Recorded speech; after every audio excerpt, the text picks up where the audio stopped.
उसको अपना फर्जी एड्रेस बताया था। मैंने उसको बताया था कि मैं पानीपत से सोनीपत से बात कर रहा हूँ, लेकिन तस्करों के पास मेरा पूरा एड्रेस है। वो कहते हैं कि मैं पानीपत में आके आपको देख लूंगा। बहुत गंदी गंदी गालियां मेरे को दी हैं। जितेश भाई के साथ कुछ भी गलत होता है तो जो हेमराज है, जिसका नाम हेमराज है, वो तस्कर है, तो उसके द्वारा जो हमारी गौ माता है उसको माल बोला गया है।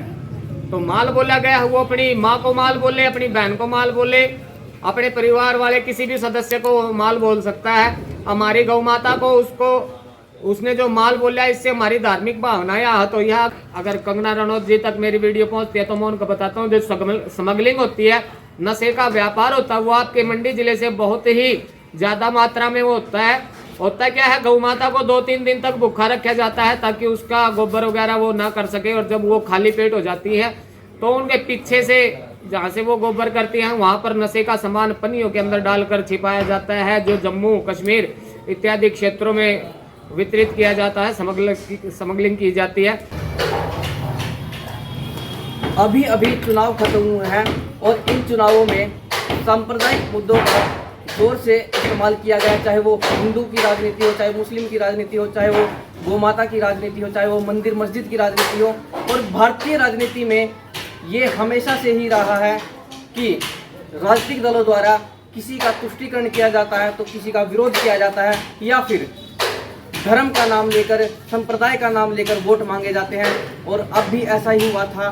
भाजपा की सरकार ने हिंदुत्व का नाम लेकर, हिंदू राष्ट्र के नारे को लगाकर, गौ माता का नाम लेकर वोट मांगे थे, लेकिन वोट मिलने के बाद या इस बार या इससे पहले भी सरकार द्वारा जो ये नारे लगाए गए थे, जो प्रलोभन दिए गए थे, उसमें कुछ किया गया या नहीं। इस समय हमारे साथ एक जाना माना चेहरा, आप इन्हें पहले कई बार देख चुके हैं, गौ सेवक कर्णनाथ हैं, और धमकी इन्हें मिली है जो इनके द्वारा हमें बताया गया। उसका कारण क्या है? क्या कुछ ऐसा घटनाक्रम हुआ कि अभी इनके साथ जो और गौ सेवक है, गोरक्षक है, उन्हें लेकर इन्हें चलना पड़ रहा है, और क्या कुछ वो धमकी आइया धमकी मिली है और कारण क्या था उसका? जय गौ माता, जय गोपाल सभी साथियों को। कारण ये होता है जी, हमारे हिमाचल मंडी का एक मुद्दा होता है, उसमें हमारे गोरक्षक जो है सितंबर में 25 गाड़ियां गोवंश जो अवैध तरीके से ले जाया जाता है उसको पकड़ते हैं, और अक्टूबर 3 को फिर वो गाड़ी पकड़ लेते हैं। इस बार वो गलती करते हैं, पुलिस को सूचना नहीं देते, और वो गाड़ी जो तस्करों का, जो डेयरी वाले अपने आप को गो भक्त कहते हैं और हकीकत में वो तस्करी करते हैं, तो उनकी गाड़ी गांव के नज़दीक ही पकड़ लेते हैं और पुलिस को सूचना नहीं देते हैं, क्योंकि जल्दी का काम होता है। तो जिस समय हमारे गो भक्त उस गाड़ी को पकड़ते हैं तो तुरंत ही जो गाड़ी का ड्राइवर और कंडक्टर, जो तस्कर के रिश्तेदार हैं, वो गाड़ी से उतरकर भागने का प्रयास करते हैं, तो स्थानीय ग्रामीण उनको पीट देते हैं, और उसके बाद हमारे गो भक्तों पर आरोप लगाया जाता है और उनको वहीं से उसी समय भागना पड़ जाता है, क्योंकि जो ड्राइवर और कंडक्टर होते हैं वो गांव में फोन कर देते हैं, और वहाँ से बहुत सारी संख्या में लाठी डंडों के साथ जो डेयरी वाले हैं वो आ जाते हैं हमारे भक्तों पर हमला करने के लिए। तो हमारे गो भक्तों को अपनी गाड़ी छोड़ के भागना पड़ जाता है। अगले दिन हमारा एक गो भक्त जिसका नाम सुमित है, उसको तस्करों के द्वारा खूब पीटा जाता है। 3 दिन के लिए वो हॉस्पिटलाइज होता है।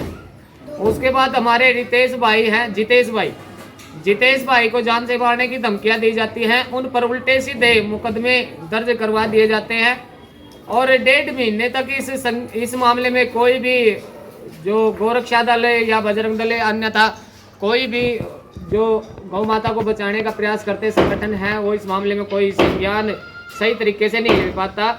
हमें इस मामले का पता चलता, हम शुरुआत से आवाज़ उठाते हैं, और उसके बाद हम कहीं ना कहीं हिमाचल मंडी पहुंचकर उन गौ भक्तों की आवाज़ उठाने का प्रयास करते हैं। तो हम वहाँ जाते हैं जिस समय, तो एसपी साहब किसी शहीद की मृत्यु पर वहाँ गए हुए थे। अगले दिन जब हमने जितेश भाई से मिलने का प्रयास किया तो उनको हमसे 200 किलोमीटर दूर भेज दिया गया ताकि उनकी FIR न हो। और जो मंडी जिला पड़ता है हिमाचल के अंदर, वहाँ से हमारे सांसद जो है माननीय कंगना रनौत जी हैं, हमने उनसे मिलने का प्रयास किया, लेकिन वो आउट ऑफ टाउन थी। तो हम कहीं ना कहीं हम कंगना बहन से ही ये कहना चाहेंगे कि इतनी ज़्यादा संख्या में गाड़ियाँ पकड़ना और गौ तस्करी होना और उनका एक और जो मैं अगर कंगना रनौत जी तक मेरी वीडियो पहुंचती है तो मैं उनको बताता हूँ, जो स्मगलिंग होती है, नशे का व्यापार होता है, वो आपके मंडी जिले से बहुत ही ज़्यादा मात्रा में वो होता क्या है, गौ माता को 2-3 दिन तक भूखा रखा जाता है ताकि उसका गोबर वगैरह वो ना कर सके, और जब वो खाली पेट हो जाती है तो उनके पीछे से जहाँ से वो गोबर करती हैं वहाँ पर नशे का सामान पन्नियों के अंदर डालकर छिपाया जाता है, जो जम्मू कश्मीर इत्यादि क्षेत्रों में वितरित किया जाता है, स्मगलिंग की जाती है। हमने इस बारे में आवाज़ उठाई है और हमारे जितेश भाई जी वहाँ हमें नहीं मिले, तो कोई बात नहीं, अगर जितेश भाई के साथ कुछ भी गलत होता है तो जो हेमराज है, जिसका नाम हेमराज है, वो तस्कर है, तो उसके द्वारा जो हमारी गौ माता है उसको माल बोला गया है। तो माल बोला गया है, वो अपनी माँ को माल बोले, अपनी बहन को माल बोले, अपने परिवार वाले किसी भी सदस्य को माल बोल सकता है। हमारी गौ माता को उसने जो माल बोला है, इससे हमारी धार्मिक भावनाएं आहत हुई है। अगर हमारे गौ भक्तों पर कहीं ना कहीं आफत होती है तो हम पूरे भारत से उनके ऊपर जो मुकदमा करना है उसके बारे में हम बिल्कुल प्रयास करेंगे। हमारी धार्मिक भावनाएं बहुत होती हैं। उसके बाद हमारे जितेश भाई कल परसों फिर एक गाड़ी पकड़ लेते हैं, और गाड़ी पकड़ने के बाद वो कहीं ना कहीं डरे हुए होते हैं, तो वो गाड़ी छोड़कर चले जाते हैं। तो तस्करों के पास मेरा नंबर होता है, पता नहीं कहाँ से होता है, तो वो रात को 11-12 बजे के करीब मेरे पास फ़ोन करते हैं कि भैया अरुण ठाकुर ने हमारी गाड़ी पकड़ ली है और आप उसको छुड़वाएं। तो मैंने उनसे कहा कि भाई आप हमारे पास जो गाड़ी के कागजात हैं, जो लीगल कागजात हैं, आप उनको हमारे पास व्हाट्सअप कीजिए, आपको किसी को कुछ भी कहने की ज़रूरत नहीं है। तो उन्होंने कागज व्हाट्सअप ना करके मेरे साथ गाली गलौज की है। और देखिए, मैंने उसको अपना फर्जी एड्रेस बताया था, मैंने उसको बताया था कि मैं सोनीपत से बात कर रहा हूँ, लेकिन तस्करों के पास मेरा पूरा एड्रेस है।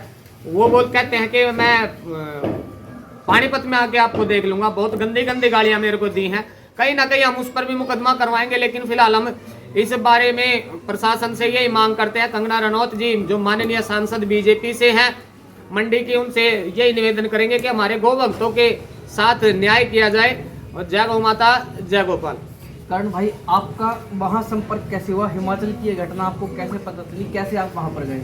आज हमारे साथी हर जगह कहीं ना कहीं सोशल मीडिया से जुड़े हुए होते हैं, लेकिन जो गौ सेवा कट्टर रूप से करते हैं, जो जिनके लिए गौ माता सबसे ऊपर है, तो उनको सिर्फ अपनी गौ माता से मतलब होता है। और वहाँ तक पहुँच गए? जी, मैं वहाँ तक पहुँच गया। सोशल मीडिया के माध्यम से मुझे इस खबर का पता लगा था, तो मैंने इस मामले में संज्ञान लिया। मैंने भाइयों से संपर्क किया तो उन्होंने अपनी दशा बताई, और जब दिवाली के बाद उन्होंने मेरे को ये कहा कि भैया हम जो है डिप्रेशन में आ चुके हैं, या तो हम आत्महत्या कर लेंगे या हत्या कर लेंगे। तो मैंने उनको कहा भाई आपको संवैधानिक रूप से चलना चाहिए, आप फिक्र ना करो, हम आपकी आवाज़ उठाएंगे।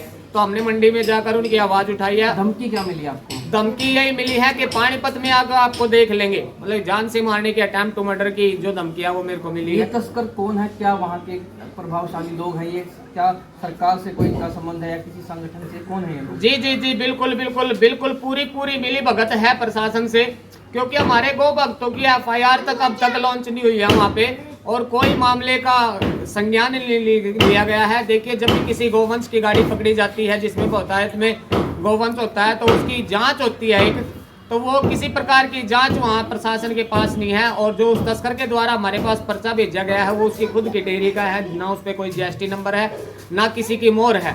तो अवैध तरीके से ही कहीं ना कहीं गौवंश की तस्करी हो रही है वहाँ, और इसमें बिल्कुल प्रशासन बिल्कुल साथ है। और वो नाम हेमराज है उनका, और ये एक बंजारा जो शायद, जैसा कि मेरे को वहाँ जाके पता लगा, ये बंजारा समुदाय है, उनको वहाँ लबाना बोलते हैं। लबाना संप्रदाय है एक, जो जिसके अंतर्गत वो आते हैं। समुदाय का तो इससे कोई लेना देना? हाँ, समुदाय का लेना नहीं, लेकिन व्यक्ति विशेष का है। एक आखिरी सवाल है आपसे, या फिर 2 सवाल कह सकता हूँ मैं। एक तो दर्जन भर गौ सेवक आपके साथ खड़े हुए हैं, ये आपकी टीम है, और शायद उस समय भी आपके साथ रहे होंगे।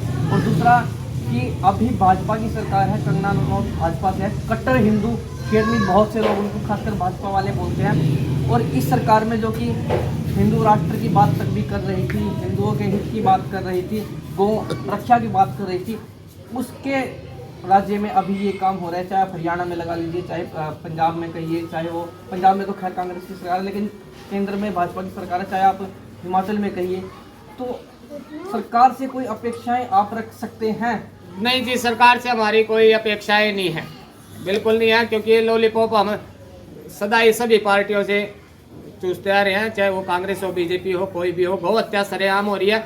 उसके बाद एक विधर्मी जो है, जो तस्करी में पकड़ा जाता है, वो हाई कोर्ट में याचिका लगाता है। हाई कोर्ट में याचिका लगाने के बाद उसकी याचिका मंजूर हो जाती है और कोर्ट जो है वो प्रशासन को और हरियाणा सरकार को फटकार लगाता है कि कोई भी गोरक्षक नाका ना लगाए। अगर गोरक्षक नाका नहीं लगाएगा तो गौ माताओं को कौन बचाएगा? अगर प्रशासन ये चाहता है कि गोरक्षक नाका ना लगाए तो मैं सरकार से और हाई कोर्ट से यही विनती करूंगा कि आप गौ माताओं को कहीं ना कहीं उचित व्यवस्था करके उनका रहने का स्थान प्रदान करें। हमें कोई जरूरत नहीं होती नाका लगाने के और ना हम लगाएंगे, और ना हमें जरूरत होती घायल गौ माताओं की सेवा करने की। फिर अगर आप इस पहल को उचित समझे तो कृपया पहले सबसे पहले गौ माता के लिए रहने का और खाने का प्रबंध करें। हमारे साथ यहाँ पर लगभग दर्जन भर गौ सेवक, गोरक्षक और खड़े हुए हैं। तो ये जो काम हुआ है, एक तो भाजपा के शासन में कंगना रनौत वहाँ से सांसद है, दूसरा अभी चूंकि इन्हें धमकी भी मिली है, तो आपका क्या कुछ कहना है? क्या आप सब जो बजरंग दल के देखो इनके पास धमकी आई है, कोई नॉर्मल बात तो है नहीं। अब वैसे भी हैं, इनके साथ ही रहते हैं, हमारी चीज़ में इनके बच्चे हैं, तो इसमें कोई बड़ी बात नहीं है। धमकी आई है, इसमें सरकार को कुछ ना कुछ तो करना चाहिए ना। आप सब क्या कहना चाहेंगे, एक सुनिए बताएं। साथ खड़े देखा जाओगा। चलिए, ये कुछ वो गौ सेवक है जो फिलहाल इस समय आए हुए हैं, बहुत से नहीं आ सके। कर्ण भाई ने एक अपनी टीम खड़ी कर ली है, जो कि क्योंकि ये खुद गौ सेवा के लिए लगे रहते हैं। मेरे पास 1 से 1.5 लाख कट्टर सनातनियों की टीम है। ऑल इंडिया से है, नेपाल से भी कुछ भाई हमारे साथ हैं, और विदेशों में जो हमारे भाई हैं वो भी हमें कहीं ना कहीं सहयोग करते हैं।